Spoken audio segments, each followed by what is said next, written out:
Definitely बस आज 5 मार्च रही बात भारतीय शेयर बाजार की। ऊपर से हमें बहुत ही कम कमज़ोरी दिखाई पड़ी, लेकिन पोर्टफोलियो लेवल की बात की जाए वो काफ़ी कमज़ोर था। बिकॉज स्मॉल कैप इंडेक्स की बात की जाए उसमें हमें अच्छी खासी फॉल विटनेस होते हुए देखने को मिली। और इसी बीच में कुछ कंपनी ऐसी भी हैं जो ब्लू चिप कैटेगरी में है और उसमें हमें वन साइडेड गिरावट होते हुए देखने को मिल रही है। तो मैं कैसे इधर पे ना आज 3 स्टॉक को कवर करने वाला हूँ, जिसमें एक कंपनी की बात की जाए उसमें दोस्तों मैसिव हमें exchange of hand shares of देखने को मिल रहे हैं। और इसी के संग मुझे पता है कि बहुत लोग के पास या तो तीनों कंपनी होगी या फिर तीनों कंपनी में से कोई एक कंपनी होगी। तो ऑफकोर्स कमेंट्री जानना बहुत ही इंपॉर्टेंट है। ऑफकोर्स न्यूज़ क्या निकल रही है ये सुनना ही बहुत इंपॉर्टेंट हो जाता है। तो इस वीडियो को दोस्तों मैं ना बहुत ही इंपॉर्टेंट वे से कवर करने की कोशिश करूंगा कि क्यों इन सब कंपनी में फॉल हो रहा है और कब तक हम लोग एंटिसिपेट करते हैं कि रिवर्सल हो सकता है। चैनल फर्स्ट टाइम होंगे सब्सक्राइब कर सकते हैं इस तरह क्वालिटी कंटेंट को सबसे पहले एक्सेस करने के लिए। Now without dealing any for time let's begin. बात की जाए फर्स्ट कंपनी की, नाम से ही समझ में आ रहा है बजाज फाइनेंस लिमिटेड। जो एनबीएफसी की बात की जाए किंग कंपनी है। साल के शुरुआत से गैस इस कंपनी में अच्छी खासी फॉल हमें विटनेस होते हुए देखने को मिली। एक समय ऐसा था 2-3 महीना पहले कंपनी 8000 के लेवल पर ट्रेड कर रही थी। उसके बाद उस कंपनी के हमें Q3 के नंबर्स देखने को मिले, जहाँ पे एनपीए की बात की जाए उसमें सडन राइज था। क्योंकि दोस्तों कभी कभी होता है, लेकिन यस आरबीआई की बात की जाए आप सबको अच्छे से पता है कि इनके ना 2 प्रोडक्ट्स को बैन कर दिया गया था। और ऑफकोर्स जो माइक्रो फाइनेंस में बबल हो रहा है ना, उसको लेके एकदम कड़ी चेतावनी हमें दिखाई दी थी। तो मोटा मोटी बोला गया तो सारे एनबीएफसी में ना हमें वीकनेस दिखाई दे रहा है। और ये वीकनेस तब तक होगा जब तक दोस्तों हमें ना रेट कट की पहल शुरू नहीं हो जाती। बिकॉज एनबीएफसी की बात कीजिए अभी के टाइम ह्यूज अंडर परफॉर्मेंस में है, ये भी भाग नहीं रहा है, गिर रहा है। इवन अगर आप देखें तो मोटा मोटी सारे एनबीएफसी में जो हॉकिश कमेंट्री थी बाई आरबीआई, उसके बाद अच्छी खासी फॉल हमें दिखाई दे रही है। देखें साल की शुरुआत से गैस बजाज फाइनेंस जैसी अच्छी कंपनी जिनके नंबर्स बहुत ही अच्छे वे से ग्रो हो रहे हैं, एनपीए भी लाइन पे है, उसके बावजूद भी अगर आप देखें 13% डाउन तो मैटर करता है। बिकॉज 2 महीना में आप सबको अच्छे से पता है कि एफआईज ने भारतीय बाजार में अच्छा खासा माल सेल ऑफ किया। और ऑफकोर्स जब इतना सेल ऑफ होता है तो निफ्टी 50 के टॉप कंपनी होल्डिंग कंपनी उसमें माल निकलता है और जिसकी वजह से सेलिंग प्रेशर होती है। देखा गया तो बजाज फाइनेंस की आज के फॉल की बहुत बड़ी वजह अभी तक ऐसे पुष्ट होते हुए दिखाई नहीं दे रही। वो गेन दोस्तों हमने पिछले 1 साल में विटनेस किया था वो फ्लैट होता हुआ देखने को मिल रहा है। और इसने कैसे बहुत बार ना 7500 8000 के आसपास लाइक निकलने का मौका दिया था, गया भी था। बहुत लोग निकले, बहुत लोग निकल नहीं पाए, लेकिन जो लोग नहीं निकले यहाँ पे कैसे पैनिक हो के कोई फ़ायदा नहीं है। बिकॉज जब तक ऐसे रेट कट नहीं होता एनबीएफसी की बात की जाए वो थोड़ा सा अंडर परफॉर्म कर सकते हैं। रेट कट कब होगा इसी के ऊपर हम लोग थोड़ा दाव खेल सकते हैं। बट बजाज फाइनेंस की बात की जाए ऑफकोर्स दोस्तों इनके वैल्यूएशन ना अभी के टाइम बहुत ही सस्ते होते हुए दिखाई दे रहे हैं। कहा गया दोस्तों पिछले 2.5-3 सालों में बजाज फाइनेंस ने टॉप टू टॉप उतने पैसे नहीं बनाए। यस अगर आपने बीच में 6000 के नीचे खरीदा होगा तो आप नो प्रॉफिट नो लॉस में या फिर माइनर प्रॉफिट में होंगे। लेकिन यस बजाज फाइनेंस की बात की जाए पिछले कुछ समय से हमें अंडर परफॉर्मेंस देखने को ज़रूर मिल रही है। तो कारण क्या चलिए गैस वही पता करना ना बहुत ही हद तक इंपॉर्टेंट हो जाता है। तो दोस्तों आज के दिन कोई बड़ी अपडेट तो हमें देखने को नहीं मिली, लेकिन यस आप सबको अच्छे से पता है कि नवंबर और दिसंबर का महीना एनबीएफसी के लिए थोड़ा सरप्राइजिंग था। बिकॉज हॉकिश कमेंट्री हमें बाई द आरबीआई दिखाई दी थी। आरबीआई ने गैस बजाज फाइनेंस को ना ई कॉम की बात की जाए, इंस्टा ईएमआई कार्ड की बात की जाए, इसे प्रतिबंध लगाया था, जिसकी वजह से सेलिंग प्रेशर हमें देखने को मिला था। लेकिन दोस्तों जब इनके Q3 के बिजनेस अपडेट आए थे वो काफ़ी रॉकिंग थे। उसके बाद बजाज फाइनेंस की बात की जाए 52 वीक जो हाई है दोस्तों उसको लगाया था। और उसके बहुत सारे ब्रोकर्स ने इसको अपग्रेड भी किया था। लेकिन यस अभी तो क्या जो सिनेरियो है, जो समीकरण है, बहुत ही हद तक चेंज होते हुए दिखाई दे रही है। फाइनेंस की बात की जाए मेरा ऐसा मानना है कि अगर आप एक लॉन्ग टर्म इन्वेस्टर हैं तो इस वैल्यूएशन को दोस्तों रेस्पेक्ट करना बहुत ही इंपॉर्टेंट है। बिकॉज हिस्टोरिकली अगर आप वैल्यूएशन लवर हैं तो आपको समझ में आना चाहिए कि हमें 10 साल का 5 साल का मीडियन पी के नीचे कंपनी अगर मिल रही है तो कंपनी में कितना दम हो सकता है। कंपनी की बात की जाए 4 लाख करोड़ के आसपास की मार्केट कैप है। और ऑफकोर्स वैल्यूएशन की बात की जाए 28 का पी है, जो बहुत ही सस्ता है अगर आप बजाज फाइनेंस के पुराने मल्टीपल को चेक करें। रही बात आरओई की, वो भी काफ़ी मजबूत है। तो बहुत लोग मुझसे पूछ सकते हैं कि सर क्या जियो फाइनेंशियल के आने से जो घटनाक्रम हो रहा है बजाज फाइनेंस में नेगेटिव है, क्या ऐसा कुछ हो सकता है? यस जियो की बात की जाए एक बड़ा प्लेयर है। आपने देखा ग्रसिम की एंट्री से एशियन पेंट बर्जर पेंट में despite of very good numbers selling pressure बना। जियो फाइनेंस गैस अभी भी ना इसको बहुत ज़्यादा प्रूव करने की आवश्यकता है।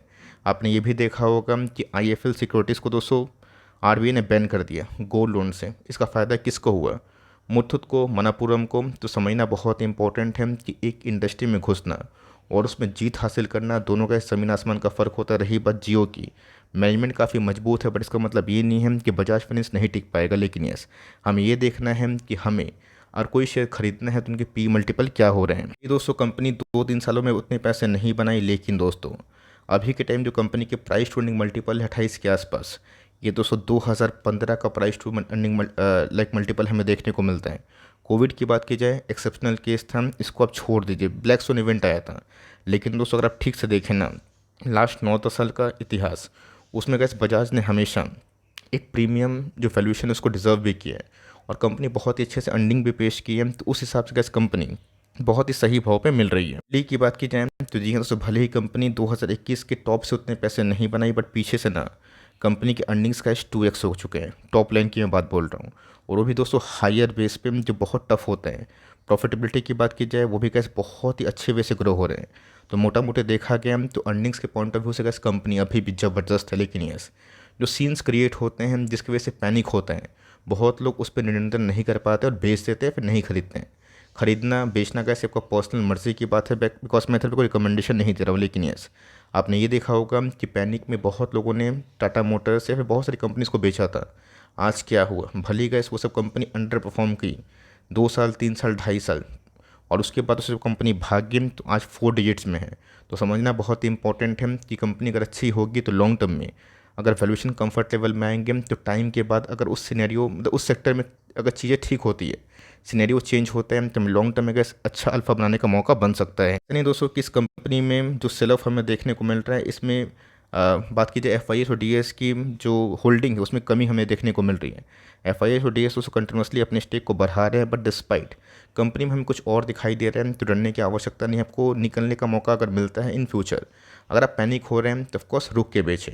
खरीदना चाहते हैं तो स्टैगर में बाइंग कर सकते हैं, लेकिन यस ओवर एलोकेशन गैस कोई कंपनी में करना वो ठीक नहीं है। कंपनी की बात की जाए वीबीएल, आप सबको अच्छे से पता है कि बीच में वीबीएल 1550 के आसपास था। वहाँ से गैस प्राइस की बात की जाए 150-200 पॉइंट गिरा है। बहुत लोग कमेंट बॉक्स में पूछ रहे करना क्या है। जब कोई कंपनी दोस्तों 8-10 गुना होती है तब क्या उम्मीद करते हैं कि कंपनी गिरे ना। मैंने आपको साफ साफ बताया है कि जब कोई कंपनी 10x होती है तो आधा भी कभी हो सकती है। अब वो कब होगा नहीं होगा वो गैस वक्त पे छोड़िए। रही बात प्राइस अर्निंग मल्टीपल की, मैं मानता हूं कि थोड़े से महंगे हुए हैं, बट कंपनी में गैस मोनोपोली है। पिछले कुछ समय से वीबीएल की बात की जाए उसमें एक तरफा गिरावट हमें दिखाई दे रही है। बट की बात की जाए बीच में तो गैस गिरावट और भी एक्सट्रीम हुई थी, 1350 के लेवल पर कंपनी आई थी। थोड़ा बहुत बाउंस बैक हुआ, बट 5 डेज की बात की जाए उसमें थोड़ी बहुत कमजोरी हमें दिखाई दे रही है। दोस्तों पास्ट 1 साल की 5 दिन में गिरने के बाद लोगों का जो विश्वास है थोड़ा टूटता है, मुझे पता है, बिकॉज बहुत लोग नए भी आते हैं। लेकिन पिछले 1 साल में दोस्तों जब कंपनी ना 2x होती है, 2 लाख करोड़ के आसपास की मार्केट कैप वाली कंपनी, वो गिर भी सकती है। हमें फोकस करना है कि कंपनी के अर्निंग्स कैसे कंपनी पेश कर रही है। बात लॉन्ग टर्म चार्ट की, मैंने कहा सपने में नहीं सोचा था कि वीबीएल इतना बड़ा मल्टीबैगर इतना शॉर्ट टर्म में होगा। यस, लॉन्ग टर्म की बात की जाए मेरा विजन गैस हमेशा 5 साल मिनिमम, और 10 साल की बात की जाए 15 साल की बात की जाए, जितना लंबा टाइम फ्रेम होना उतना ही मज़ा आता है। बट इस कंपनी की बात की जाए 3-4 सालों में दोस्तों रॉकेट की उड़ान दिखाई दी। अब बहुत लोग निवेश इसलिए किए हैं बिकॉज उनको लगता है कि पास्ट परफॉर्मेंस रिपीट होगा। लेकिन यस, बहुत लोग ये भूल जाते हैं कि कंपनी के प्राइस अर्निंग मल्टीपल के संग कंपनी का जो साइज़ है आज छोटा नहीं रहा। तो उस बेस में कैसे अगर आप सोचते हैं कि यहाँ से कंपनी 10 गुना होगी, 20 लाख करोड़ के आसपास की मार्केट कुछ हुएगी, तो ये बहुत ही इरेशनल थॉट है। हमें समझना है कि जैसे कंपनी बहुत बड़ी होती है, जो CAGR है ना वो थोड़े बहुत कम होते, लेकिन स्टिल दोस्तों इस कंपनी में इतना दम है ना कि लॉन्ग टर्म पोर्टफोलियो का स्टॉक अभी भी कंपनी बन सकती है। बट साइज़ की मैंने क्या बताया कि कंपनी 1,80,000 करोड़ के आसपास की मार्केट कैप को अचीव करी है। 630 के आसपास लो लगाने के बाद क्या इस कंपनी वहाँ से भी डबल से ऊपर हुई थी। 87 का पी है, ऑफकोर्स काफ़ी एक्सपेंसिव है, बट कंपनी मोनोपोली है। इन सब के पी दोस्तों अगर 60 70 65 के आसपास आते हैं तो बहुत ही अच्छा पी हम लोग मानते हैं। रही बात कंपनी की ROC की, ROE की काफ़ी इनलाइन है। चीज़ दोस्तों मैं आपको हमेशा बताता हूँ कि इस कंपनी में थोड़ा इसलिए फोकस करें बिकॉज कंपनी कंटिन्यूसली बेसिस पे अपने हायर बेस पे ना रेवेन्यू ज़्यादा जनरेट कर रही है, प्रॉफिट ज़्यादा निकाल रही है। रही बात दोस्तों कंपनी के सेल्स, मैंने दिखाया कंपनी के प्रॉफिट दोस्तों का 6-7 गुना बढ़ते हैं ना, उनके स्टॉक प्राइस में वो रिफ्लेक्शन होते हैं। तो देखा गया जब तक इस कंपनी इस रफ्तार से बढ़ रही है ना और गाइडेंस सही आ रहा है, घबराने की बात नहीं है। छोटी मोटी करेक्शन से अगर आप पैनिक होने लगे ना, कभी भी लॉन्ग टर्म इन्वेस्टमेंट आप नहीं कर पाएंगे। लोग सपना देखते हैं 100x का 10x का, पर छोटी मोटी गिरावट में कैसे अगर वो डरने लगेंगे तो लॉन्ग टर्म का कैसे कोई फ़ायदा नहीं है। वही दोस्तों माइंडसेट की बात आती है जो मैंने आपको हमेशा से एसटीएफएल कम्युनिटी में सिखाने की कोशिश करी है। इसी कंपनी की बात की जाए आवास फर्नीचर, जी हाँ दोस्तों, पिछले कुछ समय से ऑलरेडी स्टॉक काफ़ी बीटन डाउन था। अब आप देख सकते हैं कि बजाज जैसा दिग्गज कंपनी अपने टॉप से कितना गिर चुका है। लास्ट 2-3 साल में कोई बड़े पैसे नहीं बने एंटायर एनबीएफसी में दोस्तों, एक्सेप्ट एक आध कंपनी, पूरे एनबीएफसी में उतने पैसे नहीं बने। बट इस कंपनी की बात की जाए बीटन डाउन के बाद ये फिर से गिरता हुआ देखने को मिल रहा है। आज का मैंने देखा कि 6-7% डाउन था इनिशियल अवार्ड में, बट एट द एंड की बात की जाए थोड़ा बाउंस बैक हुआ, बट कंपनी फिर भी 5% डाउन साइड में बंद हुई है। कंपनी की बात की जाए जो भी गेन गैस 2021 के बाद हमें देखने को मिला वो पूरा स्वाहा हुआ। बिकॉज कंपनी की बात की जाए कोविड के बाद भागा तो ज़रूर था, बट यस उसके बाद गैस कंपनी गिर के एक सॉलिड बेस फॉर्मेशन कर रही थी। बट आज के दिन की बात की जाए कंपनी ने बहुत सारे इंपॉर्टेंट लेवल को रिटेस्ट किया। तो जी हाँ दोस्तों, आज क्यों इस कंपनी में बड़ी फॉल हुई उसका पीछे जो वजह है वो जानना बहुत ही इंपॉर्टेंट है। बात कंपनी के फॉल के पीछे की वजह, तो जी हाँ दोस्तों, आज हमें ना 1400-1900 करोड़ के आसपास ब्लॉक डील होते हुए देखने को मिली, और जहाँ पे 13.1% के आसपास जो स्टेक है एक्सचेंज ऑफ फंड्स हम लोग बोलते हैं कि एक हाथ से निकल के दूसरे हाथ में जाना, ये हमें दिखाई पड़ा। जब भी कैसे इस तरह का ब्लॉक डील होता है, अगर डिमांड ज़्यादा हो सप्लाई कम हो तो स्टॉक भागता है। बट उल्टा अगर सिनेरियो होता है, अगर उस इंडस्ट्री में थोड़ा पैनिक होता है, फियर होता है, तो जो बायर्स है ना वो थोड़ा कम दाम ही लगाते हैं। तो अभी भी गैस बायर्स कौन है सेलर्स कौन है उसकी पुष्टि नहीं हुई है। बट यस इसीलिए गैस इस कंपनी में आज हमें अच्छी खासी फॉल दिखाई दे रही है। सो एक बात आपको मैं बताना चाहूँगा कि आने वाले कल में चाहे वो आवास हो या फिर कोई भी अच्छी एनबीएफसी जो हाउसिंग में काम करती है ना, उसको बेचने से बचें। जब उनके ख़राब टाइम में आप उसको होल्ड करें तो गुड टाइम का वेट करें। आप सबको अच्छे से पता है कि गवर्नमेंट का प्लान है 2 करोड़ हाउस को बिल्ड करना नेक्स्ट 5 ईयर्स में अंडर प्रधानमंत्री आवास योजना। इससे गैस इस कंपनी को और इस इंडस्ट्री को काफ़ी बूस्ट मिलेगा। लेकिन ये देखना बनता है कि रेट कट कब तक होगा। जब तक गैस रेट कट नहीं होगा एनबीएफसी के लिए एक बहुत ही की ट्रिगर पॉइंट कैटलिस्ट ना वो हमारे सामने नहीं आ रही। बात वैल्यूएशन की, तो मुझे तो गैस वैल्यूएशन बहुत ही अपीलिंग बहुत ही अट्रैक्टिव लग रहा है। अब कंपनी में खराबी होती, अर्निंग्स नहीं आती, तब चिंता का बात होता। बट कंपनी के अर्निंग्स अच्छे आ रहे हैं।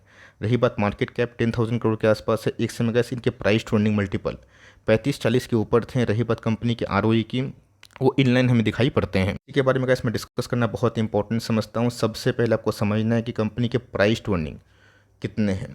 अगर उनके अर्निंग्स के बहुत नीचे और हिस्टोरिकली मीडियन से काफ़ी नीचे अगर है ना, वो दोस्तों कंपनी आज नहीं तो कल पैसे बनाएगी। बट फ़र्क इतना है कि हमें ना थोड़ा सा ब्रॉडर पिक्चर को अपनाना बहुत ही इंपॉर्टेंट है, और ये देखना है कि कंपनी फॉर लॉन्ग टर्म कैसी है।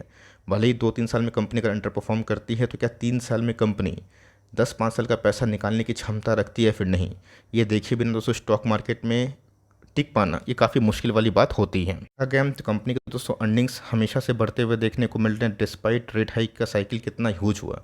यूएस में 11 टाइम्स रेट हाइक हुआ, इंडियन बाजार में दोस्तों 6 बार। उसके बावजूद भी कंपनी के टॉप लाइन की बात की जाए, प्रॉफिटेबिलिटी बेस की बात की जाए, वो अच्छे से ग्रो हो रहे हैं। और दोस्तों जैसे ही कंपनी के फिर से मैंने क्या बताया कि सुपर टेलविंड शुरू होंगे, तो ये नहीं दोस्तों पूरे इंटायर एनबीएफसी में हमें अच्छी खासी तेजी भी दिखाई दे सकती है। होल्डिंग की बात की जाए 39% के आसपास हमें प्रमोटर की होल्डिंग दिखाई पड़ती है। 32% के आसपास जो स्टेक है एफआईएस खुद ही लेके बैठे हैं, मतलब बहुत ही बड़ा एफआईएस की होल्डिंग इस कंपनी में देखा गया। तो उनकी होल्डिंग थोड़ी बहुत कम हुई है, बट पब्लिक की होल्डिंग को छोड़ के डीएस की होल्डिंग थोड़ी बढ़ी है। देखा गया तो पब्लिक की होल्डिंग भी हमें पिछले 1-2 क्वार्टर से बढ़ते हुए देखने को मिल रही है। तो कंपनी का इस तीनों में से कोई ख़राब नहीं है, बट हमें समझना है कि इनका बेस्ट टाइम कब आएगा। तो रेट कट का इंतजार करिए। वीबीएल की बात की जाए अच्छी कंपनी है, वैल्यूएशन थोड़ी प्राइसी है, बट यस वो डिप में खरीदने का मौका दे सकती है। आप तीनों में से कौन सी कंपनी को ओन करते हैं कमेंट बॉक्स में बताइएगा ज़रूर। वीडियो अच्छी लगी तो प्लीज़ लाइक करिएगा, और चैनल फर्स्ट टाइम होंगे सब्सक्राइब करके बेल आइकन को प्रेस करना भी ना भूलिएगा। दोस्तों मिलते हैं जल्दी ही, तब तक के लिए bye. Thanks for listening friends, God bless you all.